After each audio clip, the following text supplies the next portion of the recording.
Nuorista kuulusella kantahti jalkani pohjii kukkutti. Ilman äivytettä sä vahti kyllä lievässä juttutti. Sitä ei mekä silloin kiellettä umpea Nu mă înțelegeți, așa-i? Stai că avea stăpânul meu o carte și vezi limba omenească. Trebuie să umblă cu băcare de miau, asta cu băcare de seamă, că toate au praf, praf de somn. Dicționarul Leonardo omenesc. Povestea pe care vreau să vă spun se numește Aventurile lui Bâzdâc. A fost odată, ca niciodată... Bâzdâc! Cum se numește povestea? Povestea se numește Somnul. Nu, povestea se numește Ziua în care a fugit somnul. De ce spui minciuni? Au fost odată 3 frați, Ana, Alexia și Andrei. Azi este ziua Alexei și Anei. Adică mâncau tort în aceea zi? Da, și fetele astea împreună cu fratele nu se mai săturau de joacă. Azi este ziua Alexei și Anei. Asta înseamnă că este tort? Da, Vreau și eu. iar astăzi e ziua fetelor să înceapă încurcăturile. Uite că-mi vine să ador. Și mie vine să ador. Este somn. Da. Asta înseamnă că se apropie stăpânul meu. Somnul. Bâzdic! Ce faci cu faiza mea? Bâzdic! Doar t-am spus că nu ai voie să pun mâna pe ea? Iar acum a venit momentul să vă prezint pe cel mai bun prieten al lui Bâzdic, Rex!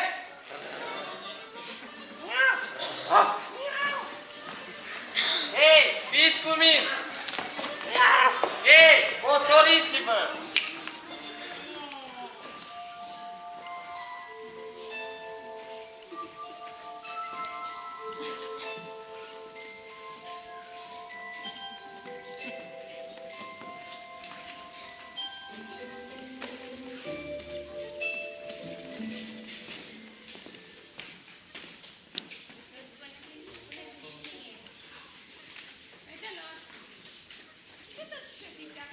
Noi? Nimica! Da, mamă. Nici mie nu pot să-mi spun. Dacă îți spunem, nu se mai îndeplinește. Fetelor, au venit invitații.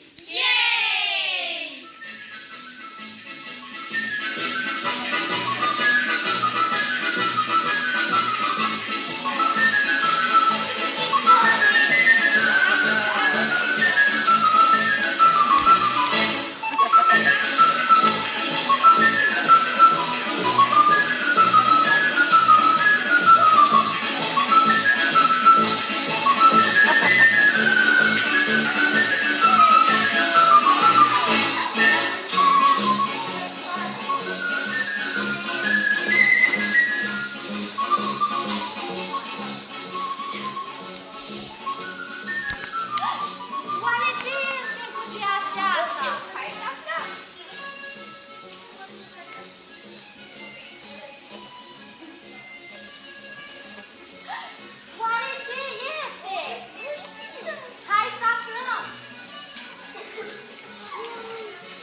Toată lumea a venit, toată este pregătit să cureze numai bine. Toți prietenii îți doresc cu binele din lume. Multe șampanie, multe flori, cadouri pentru tine. De ziua ta, ziua ta, ziua ta, eu îți ofer dragostea, dragostea. De ziua ta, ziua ta, ziua ta, eu îți ofer dragostea, dragostea.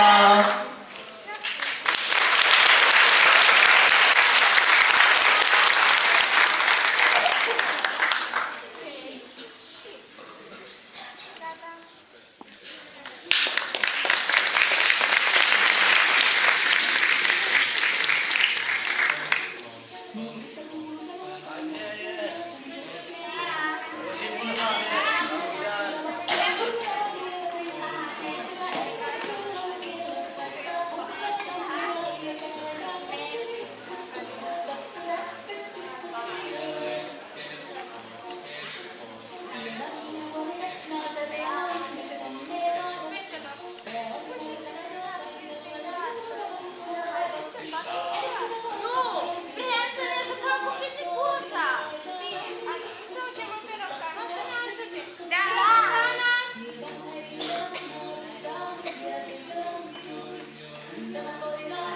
Pisicuță, pis-pis-pis, știi ce dorință ne-a fost?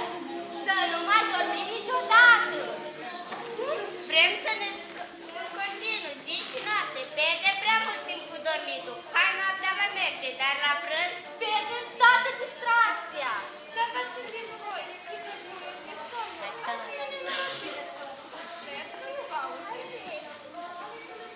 Hai, Alexia, să ne jucăm cu pisicuța. Vreau și eu să mă joc. Da, hai!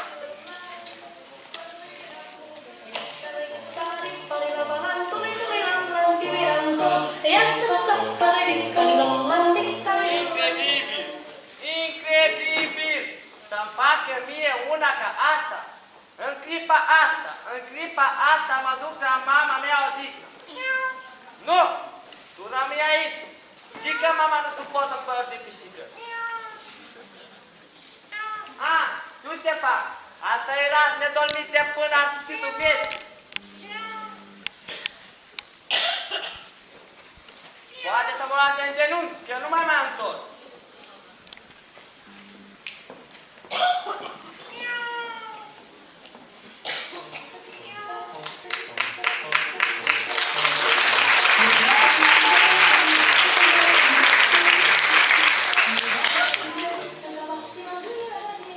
În noaptea care a urmat, în timp ce Andrei dormea liniștit, fetele s-au jucat pe rupte. Au alineat jucării prin toată casa. Au construit tot ce au vrut. L-au îmbrăcat pe bâzdâc în tot felul de haine, de păpuși. Stai că te prind. Nu toată mândria te pisic.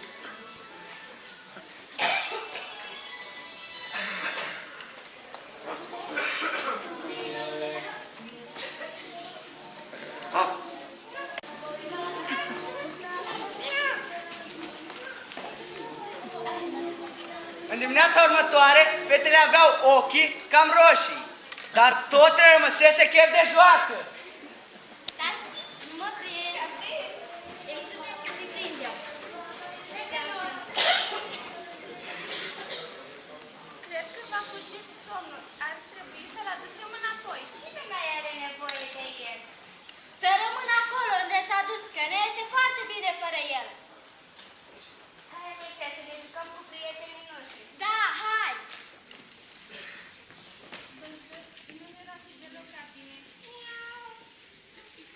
Fetele s-au jucat pe rupte, s-au jucat de învațe ascunse, de ațicuța cu o travă, au sărit coarda, dar ce nu s-au jucat? Seara însă erau cam obosite, cele două fetițe. Nici măcar nu mai aveau putere să vorbească.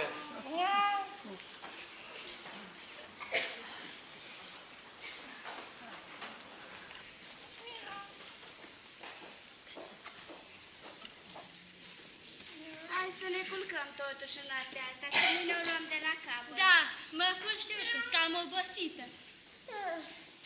Dar oricât s-au fost pe o parte și pe alta, somnul tot n-a venit. Au numărat milioane de oi albe și negre, au spus povești, au cântat cântece. Somnul nu vine și pace. S-a dus la mama lui odihna. Nu! Oboseala! Oboseala este cel mai mare dușman al somnului. El se ocupă de obicei de oamenii mari, care nu mai știu de povești și de cântece leagă. Rar are parte de un copil. Ce bine, ce bine!